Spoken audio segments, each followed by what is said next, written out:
नमस्कार दोस्तों, आपकी उम्मीदों को पूरा करने के लिए आपके अपने जेई क्लासेस मेरठ परिवार में मैं अंकित भारद्वाज आपका स्वागत करता हूं।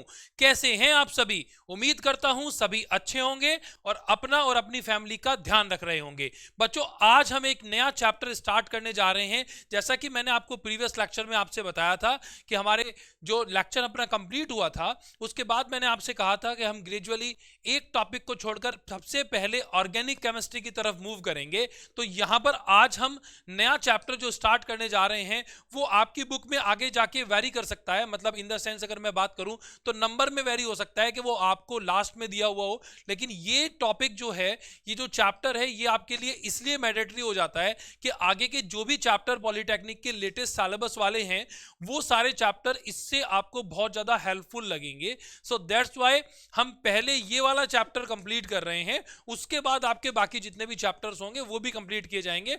बिल्कुल परेशान होने की आपको जरूरत नहीं है। तो ऑर्गेनिक केमिस्ट्री के रेस्पेक्ट में यहां पर मैं आपको कुछ बेसिक्स सिखाऊंगा और फिर हम यहां पर इस चैप्टर की तरफ बढ़ेंगे। ठीक है, इस चैप्टर में अगर हम बात करें तो सबसे पहले आपको कार्बन की पोजीशन के बिहाफ से बात करनी है। तो यहां अगर मैं बात करूं ऑर्गेनिक केमिस्ट्री की या कार्बनिक रसायन की, तो ऑर्गेनिक केमिस्ट्री या कार्बनिक रसायन की मैं बात करूं, ऑर्गेनिक केमिस्ट्री हम पढ़ेंगे यहां पर।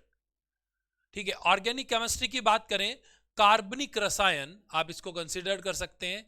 ठीक है, बड़ा इंटरेस्टिंग सा चैप्टर है। सो इसको बड़ा इंटेलिजेंट तरीके से आपको पढ़ना है मेरे साथ। मैंने आपसे जब सिलेबस इंट्रोडक्शन किया था तब भी डिस्कस किया था कि दो चैप्टर मेरे फेवरेट हैं। एक चैप्टर हम कंप्लीट कर चुके हैं, एक के ऊपर हम पहुंच गए हैं, है ना। जो सबसे पहला चैप्टर था एटॉमिक स्ट्रक्चर और बॉन्डिंग वाला चैप्टर, वो बहुत समझने का चैप्टर था, उससे ज्यादा पूछा जाता है पॉलिटेक्निक में। और सेम एज ये चैप्टर भी बड़ा थोड़ा सा लेंथी है लेकिन अच्छा स्कोर आपको प्रोवाइड कराएगा। सो दैट्स वाई ये दोनों चैप्टर तो आपको मस्ट करने हैं। और जो बच्चे ये सोच रहे हैं कि भाई जस्ट क्लियर होना है तो ये दो चैप्टर करके जाइएगा, आपको लगभग लगभग 60 to 70% जो पेपर है आपका वो इन दो चैप्टर से ही कवर अप हो जाएगा। तो यहां अगर हम बात करें ऑर्गेनिक केमिस्ट्री की, तो ऑर्गेनिक केमिस्ट्री में हम यहां पर बात करेंगे, देखिए जी, कार्बन, हाइड्रोजन और ऑक्सीजन, तीनों के सिंबल की बात कर लेते हैं। बेसिक हम पढ़ के आए हैं। तो अगर मैं कार्बन की बात करूं तो कार्बन का सिंबल आपके पास होता है सी, हाइड्रोजन का सिंबल अपने पास है एच और ऑक्सीजन का सिंबल अपने पास है ओ। ठीक है, ये सारे सिंबल हमने सिखाए थे आपको। अगर आप याद कर रहे हो फर्स्ट लेक्चर, तो मैंने आपको 1 से लेके 20 तक एटॉमिक नंबर भी सिखाया था, उनका मास सिखाया था, उनका सिंबल सिखाया था। तो यहां पर अगर मैं बात करूं तो जी कार्बन, हाइड्रोजन और ऑक्सीजन से मिलकर जो कंपाउंड बने होते हैं उनको हम ऑर्गेनिक केमिस्ट्री में पढ़ते हैं। ठीक है, तो यहां पर आपको क्या क्या चीजें सीखनी है। ठीक है, एक बात तो ये पता चल गया कि ऑर्गेनिक केमिस्ट्री में पढ़ना क्या है। ठीक है, फिर अगर हम और बात करें तो ऑर्गेनिक केमिस्ट्री में यहां पर आपसे जो सबसे बेसिक क्वेश्चंस पूछे जाते हैं वो पूछे जाते हैं आईयूपीएससी के रिगार्डिंग। आईयूपीएससी, आईयूपीएससी में यहां आप नेमिंग लिखते हैं, मतलब जो भी, जैसे आपने कभी कभी देखा होगा, मैं आपको डील करके बताता हूं। जैसे मैं आपके सामने लिख दूं दिस वन, और मैं आपसे कहूं कि इसका नाम बताइए, तो सभी बच्चे इसका नाम बहुत आसानी से बता देंगे। आपने बोला सर इसका नाम तो मैथेन है, तो आपको कैसे पता चला कि इसका नाम मैथेन है? ये हम नेमिंग से सीखेंगे। नॉमेनक्लेचर ऑफ ऑर्गेनिक कंपाउंड इसको बोला जाता है। नामकरण कैसे किया जाता है ऑर्गेनिक कंपाउंड का, उसके रिगार्डिंग हम यहां पर बात करेंगे। तो आईयूपीएससी के रिगार्डिंग अगर मैं बात करूं बच्चों, तो यहां पर हम इस चैप्टर में जितने भी ऑर्गेनिक केमिस्ट्री से रिलेटेड स्ट्रक्चर्स हैं उनके नाम पढ़ने वाले हैं, उनके नाम बनाने का तरीका सीखने वाले हैं। ठीक है, तो यहां पर इस तरीके से आपको मेरे साथ फोकस करके चलना है। चलिए तो टॉपिक पे मूव करते हैं। तो यहां पर बेसिक्स पे अगर हम बात करें तो देखिए कुछ चीजें आपको ध्यान रखनी है। पहली चीज क्या याद रखनी है कि अगर एक कार्बन की चेन है तो आप उसे बोलेंगे मैथ, अगर दो कार्बन की चेन है तो आप उसे बोलेंगे एथ, अगर तीन कार्बन की चेन है तो आप उसे बोलेंगे प्रोप। तो मैं आपके लिए एक पूरा का पूरा सीरियल लिखता हूं, ये आपको लर्न करना है ताकि आप अगले लेक्चर में बहुत आसानी से सीख सकें। एक कार्बन को बोलते हैं मैथ, दो कार्बन को बोलते हैं एथ, तीन कार्बन को बोलते हैं प्रॉप, चार कार्बन को बोलते हैं ब्यूट, पांच कार्बन को बोलते हैं पेंट, छह कार्बन को बोलते हैं हेग्स, 7 कार्बन को बोलते हैं हेप्ट, 8 कार्बन को बोलते हैं ओक्ट, 9 कार्बन को बोलते हैं नियो और 10 कार्बन को बोलते हैं डैक। ये आपको याद करना है भाई, है ना। These are the prefix. मैं प्रीफिक्स वर्ड यूज कर रहा हूं इसके लिए। प्रीफिक्स का मतलब जो नाम से पहले लगाया जाए। तो अगर किसी भी कंपाउंड में कार्बन की 5 चेन आपको दिख जाए तो आपको आंसर लगाना है कि ये भाई पेंट है, मतलब इसका पेंट से कुछ लेना देना, पेंटेन, पेंटीन, पेंटाइन, उसके बारे में आगे बढ़ेंगे। तो सबसे पहले आज के लेक्चर में मैंने आपको याद करने के लिए एक टर्म दिया है, ये आपको जरूर याद करना है मेरे प्यारे बच्चों, क्योंकि देखो अपना जो टारगेट है, क्योंकि जेई क्लासेस ने ठाना है एक एक बच्चे को जेई बनाना है। जी हाँ, पॉलीटेक्निक तक नहीं रुकेंगे हम, आगे तक जाना है आपको और हमें मिलकर साथ, है ना। आपको इसी तरीके से अपने प्यार हमारे साथ बनाए रखना है और यहां से क्वेश्चन जेई में भी आएगा, है ना। मतलब जब आप एसएससी जेई का एग्जाम देंगे, एंट्रेंस एग्जाम, तो आपको यहां से सवाल मिलेगा और उस दिन अंकित सर आपको याद आएंगे कि सर ने बताया था भाई जेई में भी क्वेश्चन पूछा जाता है। सो दैट्स व्हाई बड़ा दिमाग लगा के सीखना है और बड़ा इंटरेस्टिंग तरीके से सीखना है, बहुत अच्छा रहेगा। बिल्कुल बेफिक्र रहिए, एक एक क्वेश्चन आपका सोल्व होगा, मेरी गारंटी है भाई आपके साथ, ठीक है। चलिए, मैंने आपसे कहा कि 10 कार्बन तक की आपने चेन याद कर ली, तो 1 कार्बन को बोलते हैं मैथ, 2 कार्बन को बोलते हैं एथ, 3 कार्बन को बोलते हैं प्रोप, 4 कार्बन को बोलते हैं ब्यूट, 5 कार्बन को बोलते हैं पेंट, 6 कार्बन को बोलते हैं हेक्स, 7 कार्बन को बोलते हैं हेप्ट, 8 कार्बन को बोलते हैं ऑक्ट, 9 कार्बन को बोलते हैं नियो और 10 कार्बन को बोलते हैं डैक। ये हमने एक सीरियल याद किया, ठीक है। दूसरी बात हम याद करते हैं, अगर कभी सिंगल बॉन्ड आ जाए, सिंगल बॉन्ड को कैसे रिप्रेजेंट करते हैं, देखिए भाई। अगर कभी सिंगल बॉन्ड आ जाए, ठीक है, अगर मैं बात करूं यहां पर, अगर सिंगल बॉन्ड आ जाए, सिंगल बॉन्ड का मतलब ये, अगर कभी सिंगल बॉन्ड आपको दिखाई दे तो इसमें क्या करना है भाई, इसमें आपको ध्यान रखना है कि जब भी कभी सिंगल बॉन्ड होगा तो इसके लिए हम लिखेंगे ग्रेजुअली एन। ये मैं सफिक्स की बात कर रहा हूं, सफिक्स मतलब बाद में लगाने वाला और प्रीफिक्स जो मतलब पहले लगाने वाला। ये प्रीफिक्स है, प्रीफिक्स, फिक्स माने चिपका देना, प्री माने पहले, और ये है आपके पास सफिक्स, सफ माने बाद में, फिक्स माने चिपका देने वाला, ठीक है। अगर मैं कहूं डबल बॉन्ड है, if we say that is the double bond, तो डबल बॉन्ड को रिप्रेजेंट किया भाई ऐसे, और डबल बॉन्ड के रेस्पेक्ट में अगर मैं बात करूं तो दिस इज कॉल्ड ये, दिस इज इन, एन इन, ठीक है। और अगर मैं ट्रिपल बॉन्ड की बात करूं, अगर मैं ट्रिपल बॉन्ड की बात करूं, ये देखिए 1 2 3, अगर मैं ट्रिपल बॉन्ड की बात करूं इस तरीके से रिप्रेजेंट करेंगे और इसके लिए अपने पास आ गया आइन। तो ये आपको यहां पर लर्न करना है कि जब भी कभी सिंगल बॉन्ड आएगा आपको बोलना है एन, जब भी कभी डबल बॉन्ड आएगा आपको बोलना है इन, और जब भी कभी ट्रिपल बॉन्ड आएगा you will say that in, नहीं आइन, सॉरी, है ना। आइन आप यहां पर कंसीडर करेंगे, एन इन आइन, सिंगल बॉन्ड के लिए एन, डबल बॉन्ड के लिए इन, ट्रिपल बॉन्ड के लिए आइन, ठीक बात है। तो यहां पर हमने ये सफिक्स के रेस्पेक्ट में बात की, कुछ एग्जांपल के साथ डील करते हैं। पहले इसी के एग्जांपल पढ़ेंगे फिर फंक्शनल ग्रुप पे पहुंचेंगे, ठीक है। पहली बात, अगर मैं यहां पर बात करूं एग्जांपल के पॉइंट ऑफ व्यू से, जैसे मैं आपसे कहता हूं कि भाई आपको नाम बताना है इसका, ये मैंने बैलेंसिंग करके ही दिखाता हूं मैं आपको,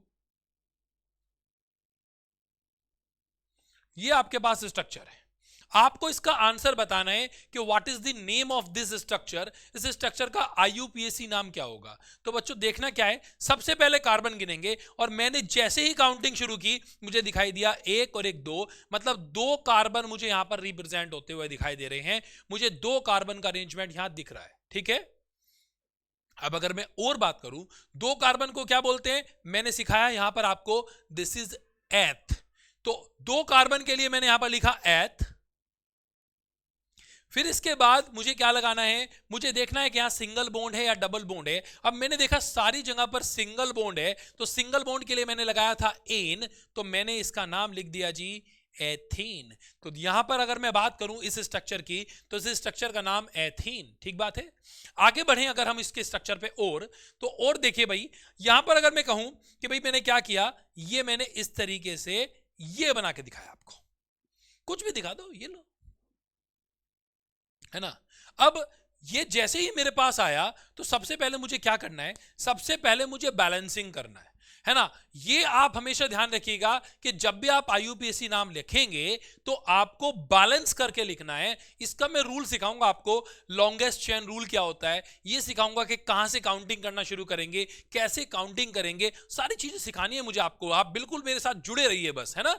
बस तो यहां पर अगर मैं बच्चों बात करूं बेसिकली, तो देखिए यहां पर मैंने क्या किया, मैंने यहां पर एक हाइड्रोजन लगा दिया, एक हाइड्रोजन यहां पे लगा दिया, क्योंकि मैं जानता हूं कि कार्बन की वैलेंसी 4 होती है, तो 3 बॉन्ड तो ये बना लिए इसने, एक बॉन्ड ये बना लिया, मतलब 3 बॉन्ड ये बना लिए और एक बॉन्ड ये बना लिया, कार्बन के हो गए 4 बॉन्ड, तो मुझे कार्बन की वैलेंसी पूरी हो गई। तो ये मेरा स्ट्रक्चर आ गया। अब फिर मैंने देखा कि 2 ही कार्बन है, तो 2 कार्बन को बोलते हैं एथ, तो मैंने यहां पर फिर इसको लिखा एथ।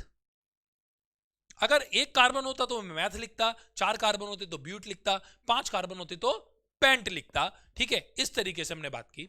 अगर हम और बात करें, अब मैंने देखा ट्रिपल बॉन्ड है, हमें हमेशा बॉन्ड कार्बन कार्बन के बीच काउंट करना है, कार्बन हाइड्रोजन के बीच काउंट नहीं करना। कभी आप कहें कि सर यहां भी तो सिंगल बॉन्ड था, क्योंकि ऑर्गेनिक केमिस्ट्री कार्बन के ऊपर बेस्ड होती है। तो यहां पर जब आईयूपीएसी नाम लिखे जाएंगे तो कार्बन को फोकस करके लिखने हैं। ठीक है बच्चों, तो यहां पर मैंने कहा कार्बन कार्बन के बीच में जो रिलेशनशिप है उसको हम कंसीडर कर रहे हैं। तो कार्बन कार्बन के बीच में ट्रिपल बॉन्ड है हमारे पास, और अगर 3 बॉन्ड है तो अपने पास आ गया आइन, तो नाम हो गया जी इथाइन, नाम हो गया जी इथाइन। तो यहां पर ग्रेजुअली मैंने आपसे बात की, तो ये स्ट्रक्चर आपको सामने दिखाई दे रहा है जो मैंने आपके साथ डील किया था। अगर मैं और क्वेश्चंस के एग्जांपल के साथ आपके साथ डील करूं, तो देखिए और देखते हैं भाई, कुछ और देखते हैं, कुछ और बढ़िया चीजें, कुछ और बढ़िया एग्जाम्पल। ये तो याद ही करना है आपको नेक्स्ट लेक्चर से पहले पहले। ठीक है, अब आपसे मैं कहूं, देखिए कुछ इस तरीके का क्वेश्चन, दिस वन। तो अगर मैं यहां पर ग्रेजुअली बात करूं बच्चों, तो यहां पर आपको दिखाई दे रहा है बेसिकली कि भाई ये देखिए कार्बन की 5 कार्बन की चेन है। ठीक है, 5 कार्बन की चेन में अगर हम बात करें तो 5 कार्बन के लिए मैंने यहां पर लिख दिया। अब मुझे इसे बैलेंस करना है, क्योंकि ये सारे सिंगल बॉन्ड है, मुझे क्या पता भाई सिंगल आएंगे डबल आएंगे। तो पहले मैं सबसे पहले बैलेंसिंग करूंगा और मैं ये देखूंगा कि क्या ये कार्बन के सारे बैलेंसिंग हो रहे हैं या नहीं। तो बिल्कुल बैलेंस करना शुरू करते हैं। कार्बन के पास 4 होते हैं, तो एक हाइड्रोजन है, 3 मैंने यहां लगा दिए, 2 हैं अपने पास, तो एक एच यहां लगा दिया, एक एच यहां लगा दिया, इसके भी 4 पूरे, एक एच यहां लगा दिया, एक एच यहां लगा दिया, एक एच यहां लगा दिया, एक एच यहां लगा दिया, और यहां पर मैंने ग्रेजुअली 3 कार्बन लगा दिए, 3 हाइड्रोजन लगा दिए। तो आपने देखा CH3 CH3 CH3 CH3 CH2 CH2 CH2 CH3, इस तरीके से मैंने यहां पर पूरी की पूरी कार्बन की चेन लगा दी। मतलब मैंने कार्बन की 4 वैलेंसी कंप्लीट किया है, बेसिक बात ये है। ठीक है, अब अगर मैं और बात करूं बच्चों, तो यहां पर आपको क्या देखना है, आपने देखा कि 5 कार्बन है, 5 कार्बन को बोलते हैं पेंट, 5 कार्बन को बोलते हैं पेंट, और मुझे सब जगह पर कार्बन कार्बन के बीच में सिंगल बॉन्ड दिखाई देता है, तो मैंने नाम बोल दिया पेंटेन। बोलो जी, कहीं कोई दिक्कत परेशानी समस्या, आप बिल्कुल बिल्कुल बिल्कुल बेफिक्र होके अपने क्वेश्चंस हमारे साथ डिस्कस कर सकते हैं। देखो बिल्कुल आसान, 5 कार्बन की चेन थी, 5 कार्बन को बोला पेंट, सिंगल बॉन्ड को बोला एन, नाम हो गया पेंटेन। बोलो जी, यहां तक बात समझ आती है ना। तो यहां पर इससे आगे बढ़ेंगे भाई, है ना। तो ये ग्रेजुअली यहां पर इस तरीके का क्वेश्चन अगर आएगा तो आप उसको बिल्कुल डील करेंगे। इसी के क्रम में अगर मैं आगे बात करूं, तो और कुछ अच्छा स्ट्रक्चर, कुछ और बढ़िया शानदार अच्छा स्ट्रक्चर देखिएगा भाई। 2 क्वेश्चन पे डील करते हैं, एक क्वेश्चन इधर लिख देते हैं, एक क्वेश्चन इधर लिख देते हैं। दोनों का नाम आप सोचिए मेरे साथ और अपनी नोटबुक में साथ साथ रिमाइंड करके चलिए। देखिए मैंने कहा ये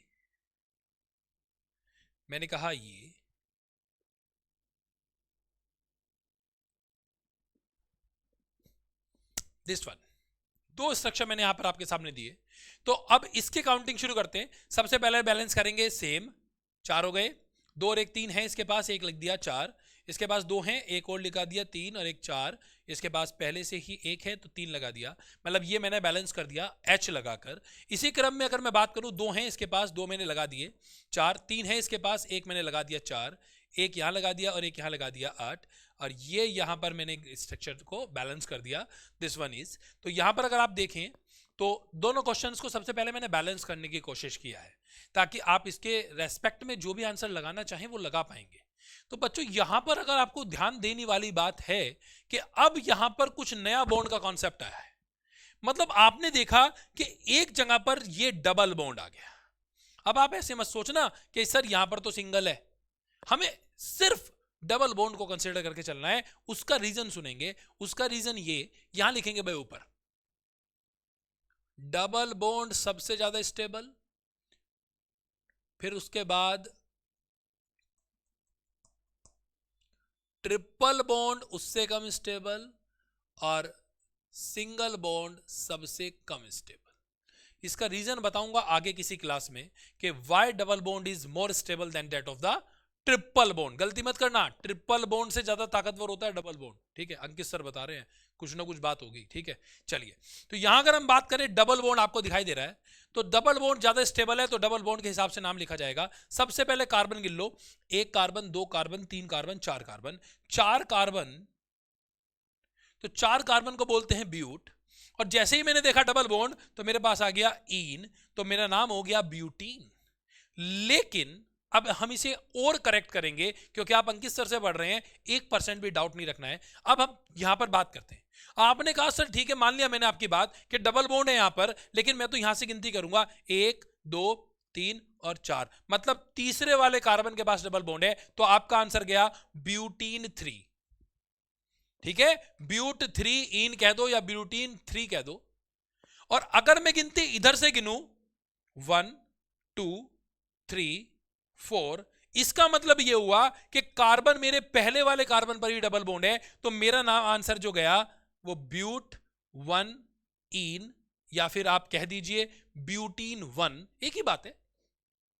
दोनों आंसर ठीक है, एक आंसर ठीक है। क्या सोचते हैं आप? जल्दी से बताइए, क्या सोचते हैं आप? आपके हिसाब से दोनों आंसर ठीक है? आपके हिसाब से ब्यूटीन 3 ठीक है? आपके हिसाब से ब्यूटीन 1 ठीक है या ब्यूटीन 1 ठीक है? जल्दी से बताइए भाई, आपका दिमाग क्या कहता है? देखिए, अगर आपका और मेरा जो ब्रेन है वो दोनों के दोनों सेट जगह पे काम कर रहे हैं, तो मेरा आंसर ये कहता है, सॉरी, मेरा आंसर ये कहता है कि भाई butene 1 is the correct answer, not the butene 3। Reason सुनिए, रीजन ये मेरे प्यारे बच्चों कि जब हम इधर से काउंटिंग करते हैं तो कार्बन के पहले बॉन्ड पर ही डबल बॉन्ड आ जाता है, और जिधर से बॉन्ड पास पड़ता है हम गिनती उधर से ही करते हैं। ये बात आपको ध्यान रखनी है। तो ब्यूटीन 1 यहां पर करेक्ट होगा, ब्यूटीन 3 नहीं लिखेंगे, इधर से गिनती नहीं करेंगे, उधर से गिनती करेंगे। ये बात आपको याद करके रखनी है कि जिधर से डबल बॉन्ड, जिधर से ट्रिपल बॉन्ड, जिधर से कोई भी फंक्शनल ग्रुप यहां पर ऐड होता है वहां से काउंटिंग शुरू करते हैं, उसके तरफ से नहीं करते जिधर से वो दूर होता है। अब इसी क्रम में यहां पर भी काउंटिंग इधर से ही होगी, 1 2 3 4, और ये कार्बन था तो मैंने इसको भी बैलेंस करके कर दिया भाई 3। अब आपने देखा जी पहले वाले पर ही है 1 2 3 4, इसे काउंट नहीं करेंगे, साइड चेन है, तो यहां पर 1 2 3 4, तो 4 कार्बन के लिए फिर वही बात, ब्यूट पहले पर आ गया डबल बॉन्ड, तो ब्यूट 1 इन। लेकिन ये एक फंक्शनल ग्रुप ऐसा आया जिसको हमने काउंट नहीं किया है, क्योंकि हमने तो पूरे पूरे वाले का नाम लिखा है, तो ये एडिशनल ग्रुप है और ये मिथाइल ग्रुप को कंसीडर करता है, CH3 को रिप्रेजेंट करता है। तो अगर मैं यहां पर बात करूं तो ये दूसरे नंबर पर है, तो आप इससे पहले लिखेंगे, इसको यहां लिखना है इसका नाम, मतलब 2 methyl but 1 ene is the correct answer. तो इस तरीके के अगर क्वेश्चन आएंगे तो आप इसको इस तरीके से डील करेंगे। आज के लेक्चर का मैंने आपसे बात किया है, आपको ये याद होना चाहिए भाई, है ना, ताकि हम अगले लेक्चर में इससे डिटेल में पढ़ें तो आप मेरे साथ बहुत आसानी से समझ सके, ठीक है। फिर हमने याद कराया कि सिंगल बॉन्ड के लिए बोलते हैं एन, डबल बॉन्ड के लिए बोलते हैं इन, ट्रिपल बॉन्ड के लिए बोलते हैं आइन। अब इससे आगे बढ़ते हैं, कुछ और फंक्शनल ग्रुप याद करने के लिए आपको दे रहा हूं ताकि आगे के सारे टॉपिक बहुत जल्दी से और बहुत आसानी से आप मेरे साथ कर सकें, ठीक है। चलिए, बस आपको हमारे साथ जुड़े रहना है, मैं बहुत जल्दी में आपका सिलेबस कंप्लीट कर दूंगा। बिल्कुल निराश नहीं होना है, बिल्कुल परेशान नहीं होना है कि भाई सर सिलेबस धीरे धीरे चल रहा है, कोई दिक्कत परेशानी नहीं है बच्चे। आपके जो भी फ्यूचर में एग्जाम आने वाले हैं उनसे काफी समय पहले हम कंप्लीट कर लेंगे, कोई परेशानी नहीं है। ठीक है, आप बिल्कुल फेथ रखिए, चलिए अंकित सर में सबसे पहले अंकित सर ही करेंगे कोर्स पूरा। ठीक है, चलो आगे हम बात करें बच्चों, तो और कुछ आपको फंक्शनल ग्रुप याद करने हैं। जैसे अगर मैं आपसे कहूं कि हमारे पास आ गया OH, OH का मतलब अल्कोहल, तो आप अल्कोहल के लिए लिखेंगे ऑल, मतलब ये इसका सफिक्स है ऑल। अगर आपके पास आ गया CHO, इसे बोलते हैं एल्डिहाइड, तो आप इसके लिए लिखेंगे अल। अगर आपके पास आ गया COOH, दैट इज एसिड, तो आप इसके लिए लिखेंगे ओइक एसिड। अगर आपके पास आ गया Cl, Br या I, ये हैलोजन होते हैं बच्चों, है ना, ये तो आपने पढ़ा है। ठीक है, तो इसके लिए हम लिखेंगे क्लोरो, ब्रोमीन है तो ब्रोमो, और आयोडीन है तो आयोडो। क्लोरो, ब्रोमो और आयोडो। ठीक है, अल्कोहल के लिए ओल, एल्डिहाइड के लिए अल, एसिड के लिए ऑइक एसिड, और क्लोरीन, ब्रोमीन और आयोडीन के लिए क्लोरो, ब्रोमो और आयोडो। ठीक बात है, और बढ़ते हैं। अगर C डबल बॉन्ड O आ गया, मतलब कीटोन आ गया, तो कीटोन के लिए लिखेंगे आप ऑन। ठीक है, अगर CN आ गया आपके पास, साइनाइड। ठीक है, CN को साइनाइड है तो इसको आप नाइट्रिल वगैरह लिखेंगे। ठीक है, इसको थोड़ा सा कॉम्प्लिकेटेड करते हैं, इसको आगे बढ़ेंगे भाई, है ना, मतलब इसको नहीं अभी याद करिए। ठीक है, ये अलग से स्पेशल तरीके से करवाऊंगा इसके रिगार्डिंग। ठीक है, तो अल्कोहल आ गया अपने पास, तो हम करेंगे ओल, एल्डिहाइड आ गया तो अल, एसिड आ गया तो oic acid, chlorine, bromine, iodine में से कोई एक आ गया तो क्लोरो, ब्रोमो और आयोडो लिखेंगे। ठीक है, और कीटोन अगर आपके पास आता है तो उसके लिए लिखेंगे ओन। ठीक है, ये आपको याद रखना है। अगर एस्टर आ गया अपने पास तो लिखेंगे ऑइट। अगर एस्टर बॉन्ड बनते हैं तो एस्टर के लिए लिखेंगे ऑइट। तो ये मैंने आपको कुछ और सफिक्स याद करने के लिए दिए हैं। आज के लेक्चर में याद करने का काम बहुत है भाई, इस चैप्टर की जान है ये सारी चीजें। मतलब आपको प्रीफिक्स और सफिक्स दोनों के दोनों प्रॉपर तरीके से याद होने चाहिए। ठीक है, क्योंकि देखो बच्चों, जब तक आप याद नहीं करेंगे, है ना, लर्निंग मेथड भी थोड़ा सा केमिस्ट्री में इंपॉर्टेंट है, और स्पेसिफिकली ऑर्गेनिक केमिस्ट्री में। देखिए, अगर आपने ये सारी चीजें याद कर ली तो फिर आपको कोई दिमाग लगाने की जरूरत नहीं है। फिर अंकित सर आपको कुछ बेसिक्स सिखाएंगे, आपको उनको अप्लाई करना है। और दुनिया का कोई भी कंपाउंड, मैं ये नहीं कह रहा कि आपके बुक में जितने कंपाउंड है, मैं कह रहा दुनिया का कोई भी कंपाउंड आपका नहीं रुकेगा। आपका सवाल ठीक होगा, मेरी जिम्मेदारी है आपके साथ। ठीक है बच्चों, तो ये बात आपको ध्यान रखनी है, तो ये आपको यहां पर याद करना है। अगले लेक्चर से पहले आप ये सब चीजें याद करके आइएगा, तो मेरे लिए भी बेनिफिट रहेगा और आपको भी अगला लेक्चर बहुत अच्छे से समझ आएगा। ठीक है, चलिए एक चीज और बात करते हैं। ठीक है, ये देखिए भाई, है ना, बस पढ़ते रहिए, मेहनत करते रहिए, जेई क्लासेस परिवार के साथ जुड़े रहिए बस, है ना, सिर्फ इतना काम करना है ना, कि बस आपको अपना फेथ रखना है अपने साथ। और भाई अपने कुछ फ्रेंड्स वगैरह को भी सजेस्ट कर दो कि अंकित सर थोड़ा थोड़ा ठीक ठीक सा पढ़ा लेते हैं, तो ताकि वो भी हमारे साथ जुड़ सकें भाई, है ना, थोड़ा सा फायदा रहेगा अपना भी। ठीक है, कि ज़्यादा से ज़्यादा परिवार जितना बड़ा हो पाएगा उतना शानदार रहेगा आपके लिए भी और अपने लिए भी, ताकि हम और अच्छे से मेहनत कर सके और अच्छे से एफर्टफुल क्लास ले सके। ठीक है, वैसे हम एनर्जी बूस्ट क्लास ही लेते हैं, बोर तो नहीं होते ना आप अंकित सर की क्लास में। ठीक है, जरूर बताइएगा मुझे, अगर बोर होते हैं तो और इंटरेस्टिंग लेके आएंगे। चलिए आपके लिए एक टर्म देता हूँ आज, है ना, आज के लेक्चर को हम यहीं पर फाइनलाइज करेंगे वैसे तो, लेकिन मैं आपके लिए एक टर्म देता हूँ, the rolling stone having no moss. एक टर्म है जिसे अपनी लाइफ में अगर आप इन्वॉल्व करेंगे तो कभी हारोगे नहीं मेरे प्यारे बच्चों। देखिए मैंने आपके लिए लिखा, द रोलिंग स्टोन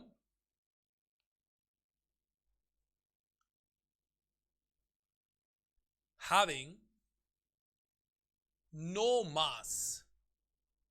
मतलब रीजन सुनिए, हिंदी में समझते हैं क्या होता है। अपने पास ये एक इस तरीके का एरिया है, यहां पर अपने पास एक बोल है, इस बोल का जो वजन है, इस बोल का जो वजन है वो 1 किलोग्राम है, 1 किलो की बॉल है। जब ये बॉल इस वर्टिकल पोजीशन पे मूव करती है तो इसका वजन कैसा हो जाएगा? 0।